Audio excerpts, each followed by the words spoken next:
शहादत दिवस का आयोजन मैं यहाँ उपस्थित समाज के सभी परिजनों का स्वागत करता हूँ और आपने मुझे बुलाया। कुछ मांग पत्र भी रखा गया था, मगर मैं जानता हूँ कि आज आचार संहिता में मैं नहीं बोल सकता और आप मांग नहीं सकते, दोनों बंधे हुए हैं।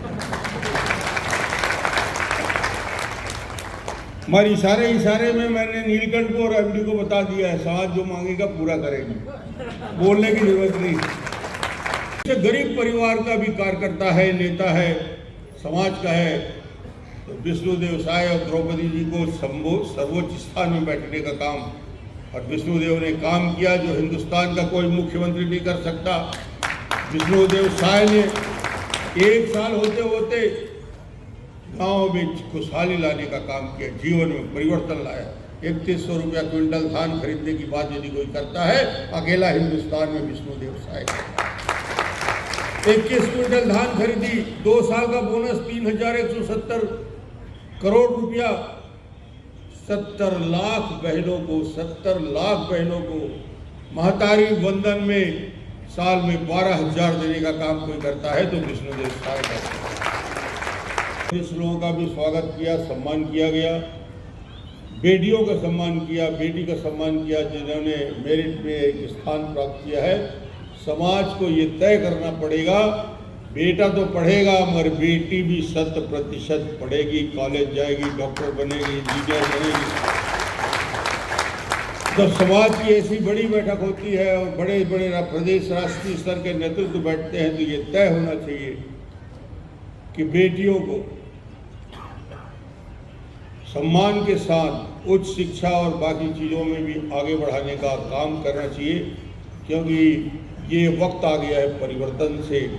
और आज उस परिवर्तन में आपको सुनकर भी अच्छा लगेगा कि इस देश में प्रधानमंत्री जी ने, नरेंद्र मोदी जी ने जो चमत्कार किया, और वो चमत्कार है कि आज देश के सर्वोच्च पद में, महामहिम राष्ट्रपति के पद में द्रौपदी मुर्मू जी आसीन हैं। राष्ट्रपति जी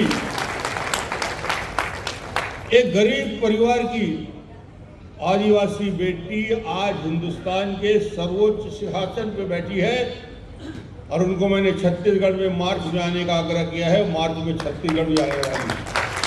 उनके आदर्श पे चलने का संकल्प ले तो निश्चित रूप से उनकी शहादत, जिस प्रकार अंग्रेजों के खिलाफ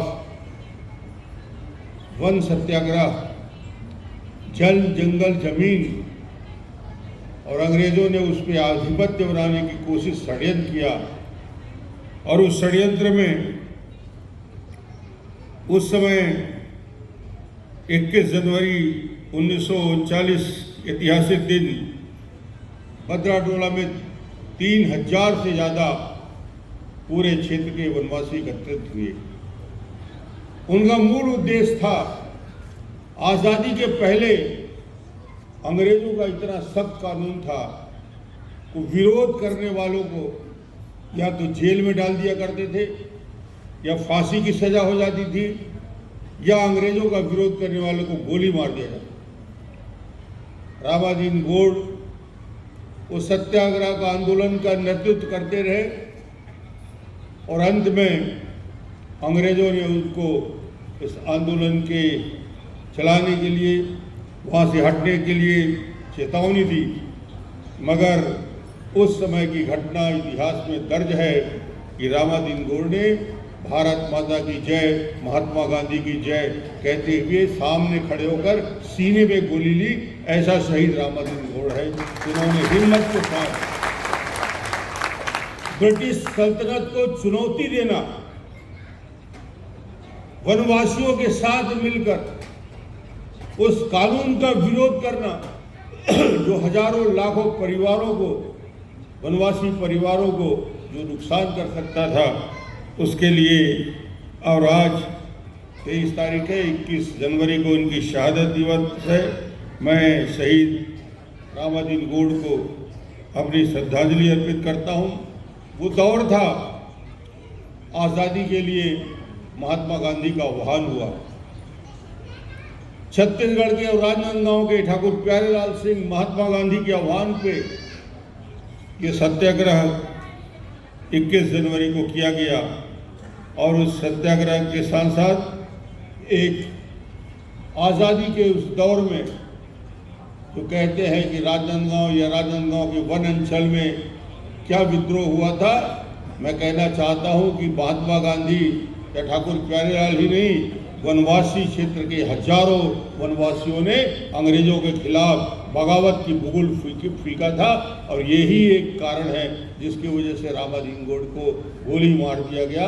आज मुझे लगता है उस इतिहास को बताते हुए निश्चित रूप से मैं समझता हूँ आप सब अपने पूर्वजों पर गौरव कर सकते हैं।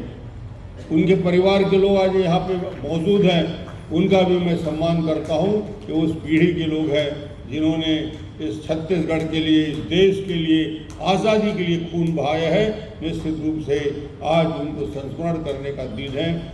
छत्तीसगढ़ में अभी एमडी साहब जो इस गोंडवाना महासभा के अध्यक्ष हैं, समाज के बारे में कितनी व्यापक जानकारी दी, कितने पीढ़ी का मुखाग्र रूप से वर्णन किया कि कैसा गौरवशाली इतिहास हमारा समाज का रहा है। वो छत्तीसगढ़ हो, मध्य प्रदेश हो, जबलपुर हो, मंडला हो या फिर छत्तीसगढ़ के वनांचल के क्षेत्र में रहने वाले। ये एमडी ठाकुर को मैं बधाई इसलिए देता हूँ क्योंकि नौकरी के बाद वो घर में नहीं बैठ गए।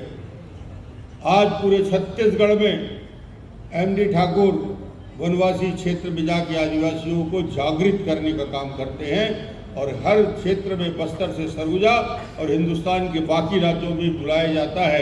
ये है किसी के ज्ञान के लिए उनका सम्मान। आप पे भरोसा करता है, बीच में कोई नहीं है, चिंता करने की जरूरत नहीं है। आप जो बोलेंगे वो विषय के लिए मैं मुख्यमंत्री नहीं पर विधानसभा का स्पीकर होने के नाते, विधायक होने के नाते आपके लिए, आपके सारे विषयों के लिए हमेशा तैयार रहूँगा। ये मैं आपको कहना चाहता हूँ। आप सब ने जो स्वागत किया, बहुत बहुत धन्यवाद।